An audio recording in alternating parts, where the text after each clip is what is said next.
Le 21 mai dernier, 4 photographes de Bourgogne-Franche-Comté ont reçu le titre de meilleure portraitrice de France. Parmi eux, Alain Fèvre de Saône dans le Doubs, Michael Dejour de Saint-Vite également dans le Doubs, Sandrine Marchand à Montchalin en Saône-et-Loire et Sonia Blanc à Montbard en Côte d'Or. Nous sommes aujourd'hui avec Sonia Blanc.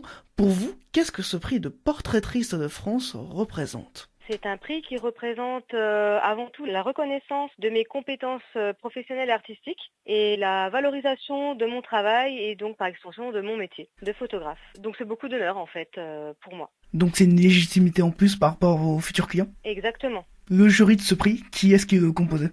Alors c'était 8 photographes professionnels français, donc ils ont tous été plusieurs fois primés, que ce soit meilleur ouvrier de France comme portraitiste de France, mention excellence. Les critères pour ce concours, quels étaient-ils ? Alors, il y avait plusieurs critères. Des critères comme l'impact visuel, la composition, la des couleurs, la maîtrise de la lumière, l'expression du sujet, bien entendu, ainsi que le traitement de l'image, la qualité du tirage et l'originalité. Et est-ce que vous aviez des contraintes en termes de photos à présenter ?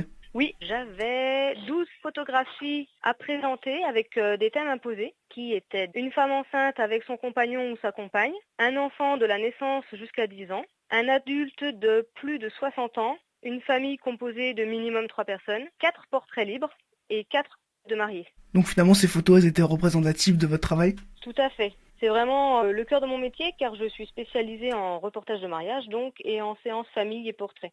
Alors justement, pour les mariages, vous définissez votre travail comme reportage de mariage. Pourquoi est-ce que c'est un reportage ? Alors c'est un reportage car je commence toujours depuis les préparatifs le matin jusqu'à minimum le vin d'honneur. Donc c'est vraiment une approche en immersion de cette journée-là. J'aime retranscrire tout ce qui est émotion, scène de vie, petits détails, en fait tout ce qui fait l'importance de ce jour très particulier. Vous utilisez le terme reportage parce que vous diriez qu'il y a une dimension journalistique ? C'est ça et puis c'est vraiment raconter une histoire donc c'est vraiment tout ce qui lie les personnes entre elles, tout ce qui se passe, que les mariés ne voient pas forcément d'ailleurs. J'essaie d'être la petite souris qui est un peu partout. Le but, c'est que ces photos, elles soient prises sur le vif ou bien que les mariés posent. Alors moi, je travaille exclusivement sur le vif, pour le coup, justement. Ce n'est pas forcément la démarche de tous mes collègues, mais moi, c'est la mienne.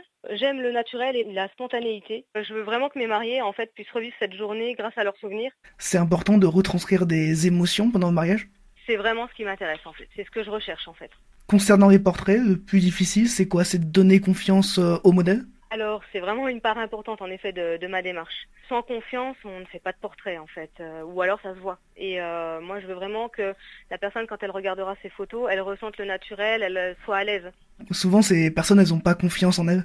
Alors, c'est pas forcément qu'elles n'ont pas confiance en elles, c'est que souvent, elles sont rarement passées devant un appareil photo. Souvent, quand on fait appel à un professionnel, c'est à des moments clés de sa vie, donc notamment les mariages, les naissances, l'arrivée d'un enfant, les enfants qui grandissent, les anniversaires, qu'on n'a pas forcément cet automatisme de passer derrière l'objectif, devant un œil professionnel. Et du coup, alors, comment est-ce que vous leur donnez confiance ? Alors, j'ai plusieurs astuces, notamment j'ai toute une préparation en amont, avant la rencontre. Donc, on a plusieurs échanges par mail, par téléphone, en face à face si on n'habite pas trop loin, autour d'un café par exemple. J'apprends à les connaître, ils apprennent à me connaître. Donc déjà, ça brise la glace.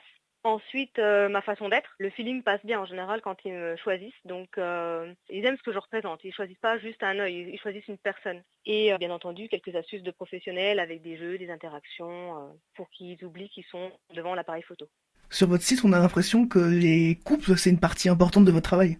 Oui, c'est vraiment couple et mariage, c'est vraiment mon cœur de métier. Et j'aime aussi tout ce qui représente la famille et les personnes seules devant mon objectif.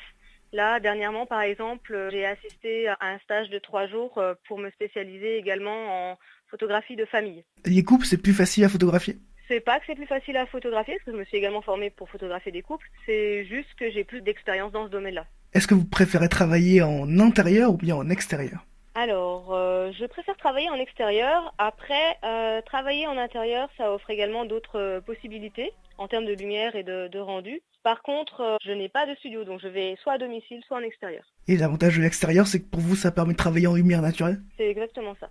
La lumière, ça apporte quoi sur une photo ? Alors, ça apporte tout. Sans lumière, on n'a pas de photographie. Qu'est-ce que la lumière peut apporter sur le modèle en tant que tel ?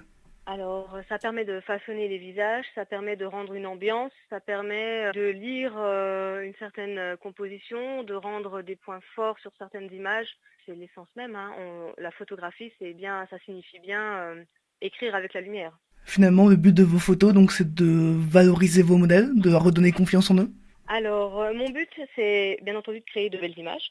C'est surtout permettre à mes clients de créer leur patrimoine photographique, en fait.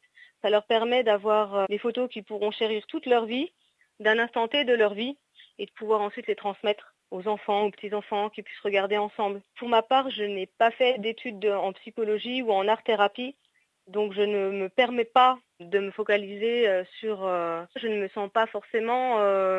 Légitime. Voilà, c'est ça. Après, par contre, il arrive effectivement que mes clients repartent plus en phase avec leur image. Justement, vos études pour devenir portraitrice, quelles étaient-elles? Alors moi, j'ai passé un CAP photographie et ensuite je me forme en général 1 à 2 fois par an sur des workshops, des stages auprès de mes confrères, justement pour pouvoir sans cesse me renouveler, sans cesse m'améliorer, découvrir des nouvelles techniques, des nouveaux points de vue. Parce que la photographie, c'est un art qui évolue. Merci Sonia Blanc, on rappelle que vous êtes photographe à Montbard et que le 21 mai dernier vous avez obtenu le prix de portraitrice de France.